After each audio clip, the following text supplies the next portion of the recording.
अस्सलाम वालेकुम dear students. कल हमने 8th क्लास की ये सोशल साइंस की ज्योग्राफी किताब जो है इसकी लेसन कंप्लीट की थी, यानी कि इसका चैप्टर कंप्लीट किया था। आज हम इसी चैप्टर की एक्सरसाइज करेंगे। आपसे मैं गुजारिश करना चाहूँगा कि आप अपनी कॉपी निकाल लीजिए या अपना रफ निकाल लीजिए और कलम हाथ में ले लीजिए और किताब भी निकालिए। मैं आपको इन क्वेश्चंस के आंसर्स बताऊंगा और आप इन आंसर्स को नोट कीजिए अपनी कॉपी पर, फिर इनको याद करना है। देखिए आपकी किताब के पेज नंबर 59 पर यह एक्सरसाइज दी गई है। पहला क्वेश्चन है आंसर द फॉलोइंग क्वेश्चंस। इसमें इस पहले क्वेश्चन के 4 पार्ट्स हैं।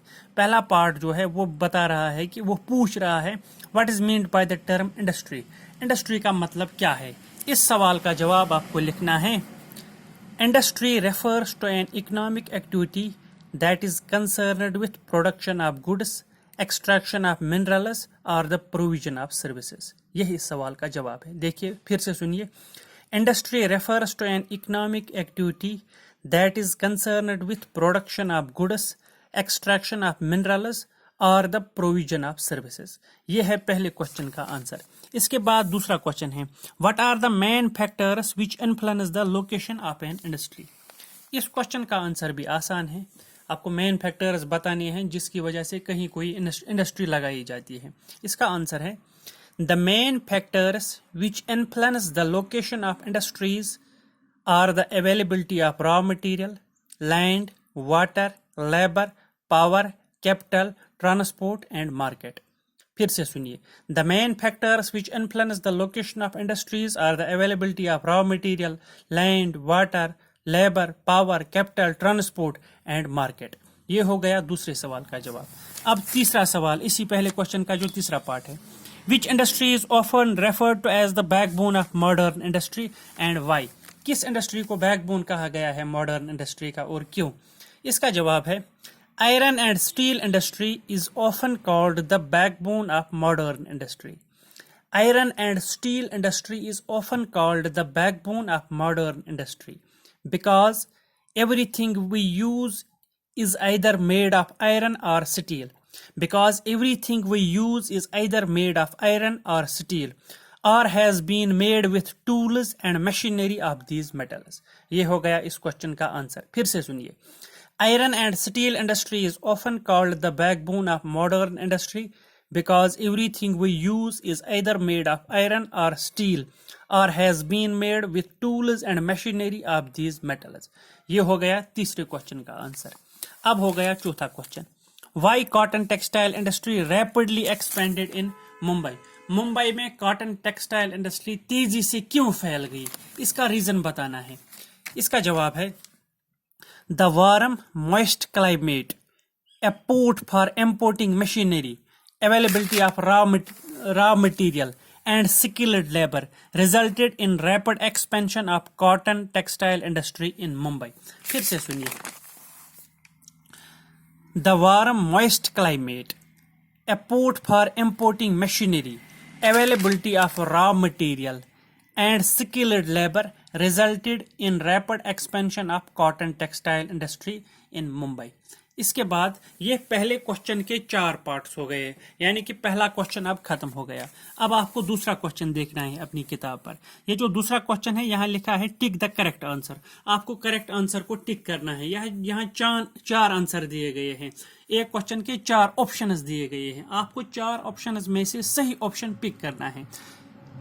क्वेश्चन क्या है। क्वेश्चन है Fort Gloster is located in. ये फोर्ट ग्लोस्टर किस जगह पर है।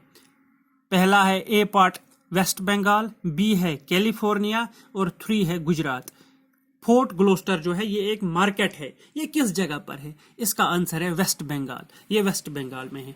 टिक ऑप्शन ए पर टिक लगाना है। इसके बाद दूसरा टिक मार्क है, वो बता रहा है which one of the following is a natural fibre. इन तीनों में से नेचुरल फाइबर कौन सा है। नायलॉन, क्या नायलॉन नेचुरल फाइबर है। जूट, क्या जूट नेचुरल फाइबर है। एक्रिलिक, क्या एक्रिलिक नेचुरल फाइबर है। यानी कि क्या नायलॉन नेचुरल फैब्रिक है, जूट नेचुरल फैब्रिक है या एक्रिलिक नेचुरल फाइबर है। इसका आंसर है जूट। ऑप्शन बी इसका आंसर है। हो गए ये 2 क्वेश्चन।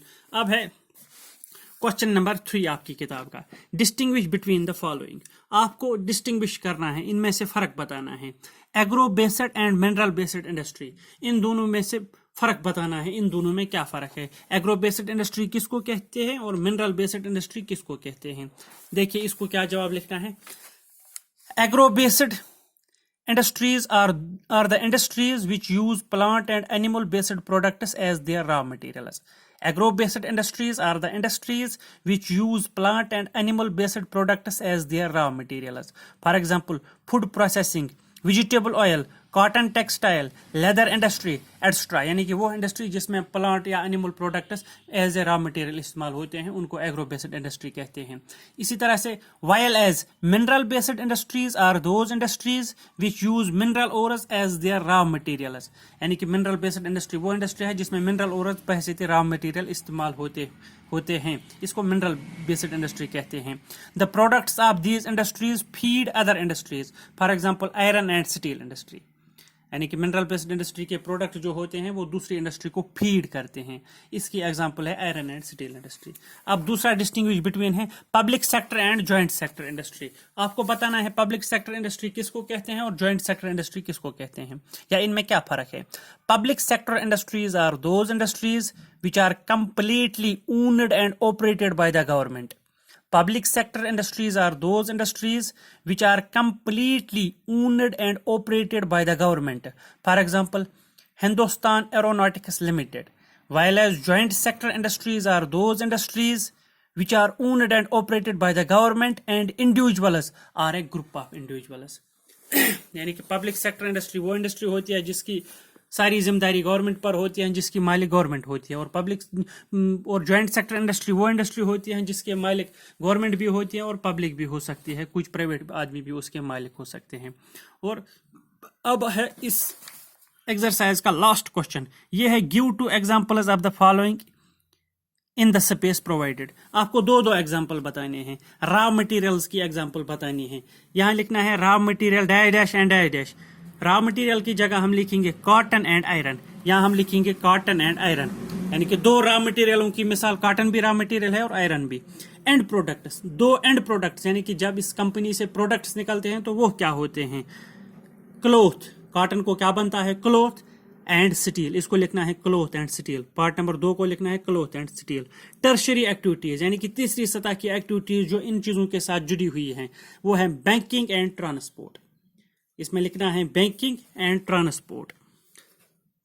पार्ट 4 जो है वो एग्रो बेस्ड इंडस्ट्रीज, दो एग्रो बेस्ड इंडस्ट्रीज का नाम लिखना है, बास्केट वीविंग एंड एपीकल्चर, यानी कि दो एग्रो बेस्ड इंडस्ट्रीज की मिसाल है, बास्केट वीविंग भी एग्रो बेस्ड इंडस्ट्री है और एपीकल्चर भी एग्रो बेस्ड इंडस्ट्री है।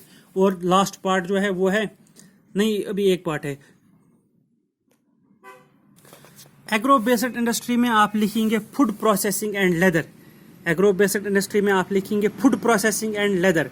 और ये जो पांचवा है कॉटेज इंडस्ट्री, इसमें आप लिखेंगे बास्केट वीविंग एंड एपीकल्चर। और इसके बाद लास्ट आता है, लास्ट जो आता है वो है कोऑपरेटिव सेक्टर्स, इसमें आप लिखेंगे Amul and mother dairy, Amul and mother dairy. तो इसके साथ ही हमारी ये लेसन पूरी तरह से कंप्लीट हो गई। इसके हमने क्वेश्चंस भी किए और इसके हम यह सारी लेसन हमने डिटेल्ड पढ़ी।